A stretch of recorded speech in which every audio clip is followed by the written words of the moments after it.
Assalamualaikum students. Hope you all are fine. Today we are going to start unit number 8, Introduction to Algebra.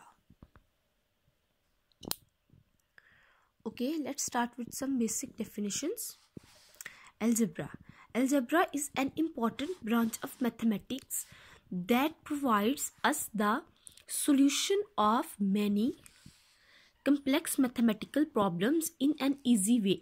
Algebra आपके पास mathematics की एक ऐसी branch है जिसमें आप कम्प्लेक्स प्रॉब्लम्स को इजी वे में सॉल्व करते हो. ठीक है, उसके बाद आप नेक्स्ट डेफिनेशन की तरफ आ जाए.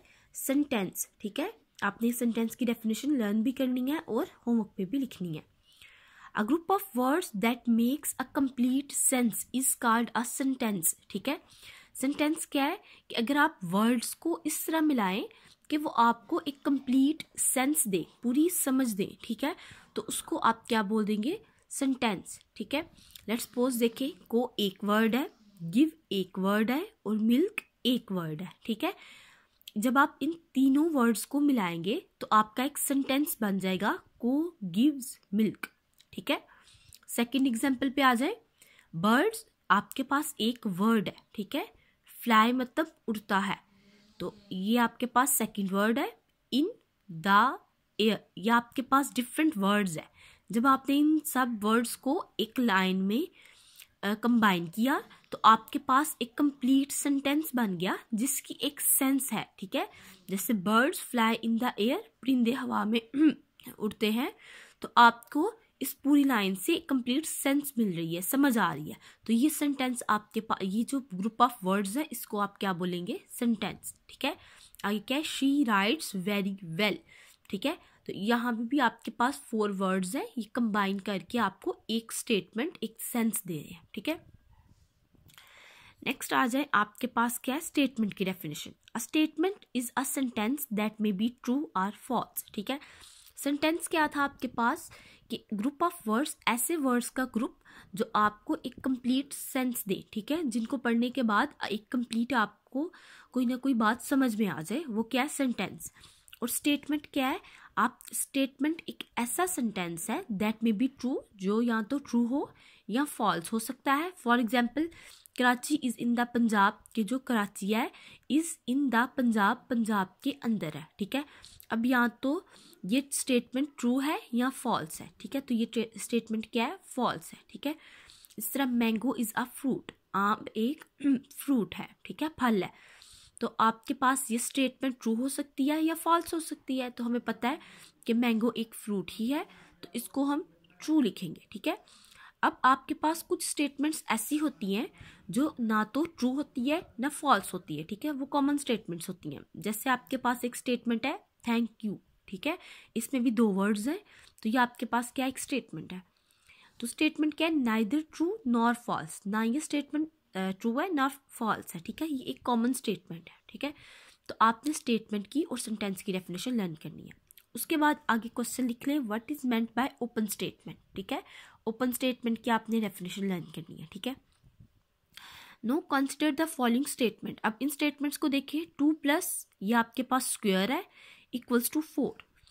अब आपके पास क्या है? Triangle -3 equals to 2. ये आपके पास कोई भी मार्क है, यहाँ पे कुछ भी हो सकता है. ठीक है, इसी तरह ये आपके पास circle is a beautiful city. ये जो सर्कल है इसकी जगह पे कुछ भी हो सकता है. ठीक है, out of the above statements, जो अभी आपको मैंने 3 स्टेटमेंट्स दिखाई जिसमें आपने सर्कल, स्क्वायर और ट्राइंगल देखी थी, जो कि अननोन्स थे, जिनकी वैल्यूज आपको नहीं पता थी.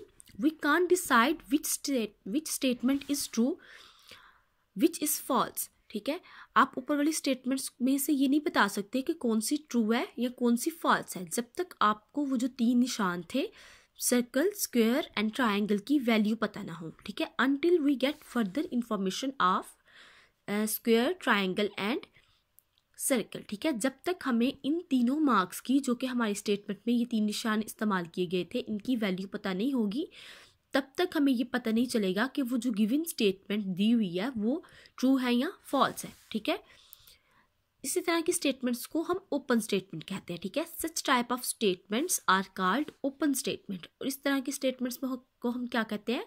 Open statement and open statement में जो आपके पास इस तरह के निशान होंगे जो अननोन वेरिएबल्स होंगे जिनकी वैल्यूज आपको पता नहीं होंगी, एंड ये जो आपके पास 3 मार्क्स हैं आर कॉल्ड अननोन्स, मतलब अननोन्स जिनकी वैल्यूज आपको नहीं पता, ठीक है, आर वेरिएबल्स या ऐसे आपके पास क्वांटिटीज है जिनकी वैल्यूज चेंज हो सकती है, ठीक है।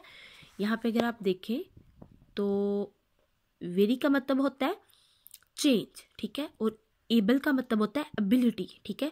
तो आपके पास ये जो 3 आपके पास मार्क्स होंगे या इस तरह के कोई भी और आपके पास अगर आपके स्टेटमेंट पे मार्क आ जाएंगे, निशान आ जाएंगे, तो वो वहाँ पे आपके पास वेरिएबल्स होंगे, ठीक है, मतलब वहाँ पे कोई ऐसी क्वांटिटी होगी जिसकी वैल्यू चेंज हो सकती है, ठीक है। 10 फिर आपके पास ओपन स्टेटमेंट की डेफिनेशन क्या होगी? Open statement is a sentence. Open statement एक आपके पास ऐसा सेंटेंस है which has 1 or more than 1 unknowns, जिसके अंदर एक या एक से ज़्यादा अननोन्स या वेरिएबल्स हों, ठीक है, वो क्या होगी? Open statement. फॉर एग्जाम्पल आपके पास 2 प्लस एक मार्क है, यहाँ पे आपको नहीं पता क्या इक्वल्स टू 4, ठीक है। जब तक आपको ये नहीं पता यहाँ पे क्या है तब तक आप नहीं कह सकते कि स्टेटमेंट ट्रू है या फॉल्स है। तो आपके पास ये क्या? ओपन स्टेटमेंट, ठीक है। ओके, अब आप एक्सरसाइज 8.1 की तरफ आ जाए। उसका क्वेश्चन नंबर 1 हम आज सॉल्व करेंगे, ठीक है। Separate the true, false and open statement, ठीक है। अब आपने क्या करना है? True statement, false and open statement पे मार्क करने हैं, ठीक है। तो देखिए फर्स्ट वाला क्या है? 5 इज अ नेचुरल नंबर, तो ये ट्रू है, ठीक है, आपको पता है 5 क्या होता है? एक नेचुरल नंबर है। सेकेंड, आप ये वाला देख ले, 5 + 4 - 2, 6 + 8 डिवाइडेड बाई 2। 5 + 4 पहले ब्रैकेट के अंदर वाली टर्म को सॉल्व करें तो 5 + 4 कितने हो गए? 9। 9 - 2 आपके पास क्या आ जाएगा? तो ये आपके पास आ जाएगा 7, ठीक है। 9 - 2 = 7। तो आपके पास इस साइड को सॉल्व करके 7 आंसर आ जाएगा। इस तरह जब आप 6 + 8 करेंगे तो आपके पास क्या हो जाएगा? 14, ठीक है। तो 14 को या आपने नोटबुक्स के ऊपर इस तरह सॉल्व कर लें, 2 के साथ डिवाइड करेंगे तो 7 आंसर आ जाएगा। इट मीन्स इस साइड पर इस साइड पे दोनों साइड पे सेम आंसर आ गया, तो ये स्टेटमेंट क्या है? ट्रू, ठीक है। अब आ जाए 9 इज अ प्राइम नंबर। ये आपके पास फॉल्स स्टेटमेंट है, 9 प्राइम नंबर नहीं है। अब क्या आपके पास 4 वाला, ये देखिए इसमें आपके पास 8 डिवाइडेड बाय एक स्क्वायर है, ठीक है, मतलब एक खाली बॉक्स है। इस बॉक्स के अंदर की जो वैल्यू आपको पता नहीं है = 4। तो आप देखें अभी अभी हमने ओपन स्टेटमेंट की डेफिनेशन पढ़ी, तो ये आपके पास ओपन स्टेटमेंट की डेफिनेशन बन रही है, ठीक है, क्योंकि इसमें आपके पास एक अननोन्स है, ठीक है। तो ऐसे तमाम स्टेटमेंट्स जिसमें कुछ अननोन्स हो, मतलब जिसमें कुछ ऐसी वेरिएबल्स हो या ऐसी जगह हो जिनकी वैल्यूज आपको पता ना हो, तो वो सारी स्टेटमेंट्स ओपन स्टेटमेंट होगी। तो ये क्या आपके पास? Open statement. अब देखिए यहाँ पे भी आपके पास इस साइड पे भी ये वाली जगह पे आपको क्वांटिटी नहीं पता और इस साइड पे भी नहीं पता, तो ये भी आपके पास क्या? Open statement. -1 is a whole number, ये आपके पास फॉल्स है, ठीक है।